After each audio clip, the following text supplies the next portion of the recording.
ആ പിഴയിൽ നിന്ന് ഇപ്പോൾ 5 ലക്ഷം അതിജീവിതയ്ക്ക് കൂടി നൽകണം എന്നുള്ളതാണ് ഇപ്പോൾ കോടതി പറയുന്നത്. ഇവിടെ പ്രധാനപ്പെട്ട ഒരു കാര്യം, പ്രതികളുടെ പ്രായം കോടതി പരിഗണിച്ചിട്ടുണ്ട്. 40 വയസ്സിൽ താഴെയുള്ളവരാണ് എന്നാണ് കോടതി കണ്ടെത്തിയത്. അതിനാൽ പ്രായം പരിഗണിക്കുന്നു എന്ന് കൂടി കോടതി പറഞ്ഞു വെക്കുന്നുണ്ട് സുജിയ. അതോടൊപ്പം തന്നെ ഈ അതിജീവിതയ്ക്ക് ഈ പിഴ തുകയിൽ നിന്ന് അതിജീവിതയ്ക്ക് കൂടി ഒരു വിഹിതം കൊടുക്കണം എന്ന് കോടതി ഇപ്പോൾ പറയുന്നുണ്ട്. 40 വയസ്സിൽ താഴെയുള്ളവരാണ് ഈ പ്രതികൾ. പ്രതികൾക്കെതിരെ ശ്യാം ദേവരാജ് ഒരു വ്യക്തതയ്ക്ക് വേണ്ടിയാണ് ജീവപര്യന്തം തടവോ അല്ലെങ്കിൽ കുറഞ്ഞത് 20 വർഷം കഠിന തടവോ ശിക്ഷിക്കാവുന്ന കുറ്റങ്ങളായിരുന്നു ചുമത്തിയിരുന്നത്. അതിലിപ്പോൾ എല്ലാ പ്രതികൾക്കും 20 വർഷം കഠിന തടവാണ് വിധിച്ചിരിക്കുന്നത്.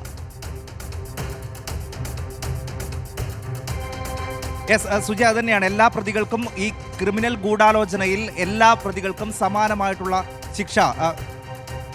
സുജയ, ഏറ്റവും പ്രധാനപ്പെട്ട കാര്യം, ഒരു പ്രതിക്കും ജീവപര്യന്തം തടവ് ശിക്ഷ വിധിച്ചിട്ടില്ല എന്നുള്ളതാണ് ഇതിലെ ഏറ്റവും പ്രധാനപ്പെട്ട കാര്യം. കോടതി പറഞ്ഞ 2 പ്രധാനപ്പെട്ട കാര്യങ്ങൾ: പൾസർ സുനി ഒഴിച്ച് ഒരാളും ഇതിനു മുമ്പ് ഒരു കുറ്റം ചെയ്തിട്ടില്ല. മറ്റൊന്ന്, ഈ പ്രതികളുടെ എല്ലാം 6 പ്രതികളുടെയും പ്രായം 40 വയസ്സിന് താഴെയാണ്. അതുകൊണ്ട് കേരളത്തിലെ ഏറ്റവും കുപ്രസിദ്ധമായ സ്ത്രീപീഡന കേസിൽ, ഒരു നടിയെ ആക്രമിച്ച കേസിൽ ഒരാൾക്കും ജീവപര്യന്തം തടവില്ല.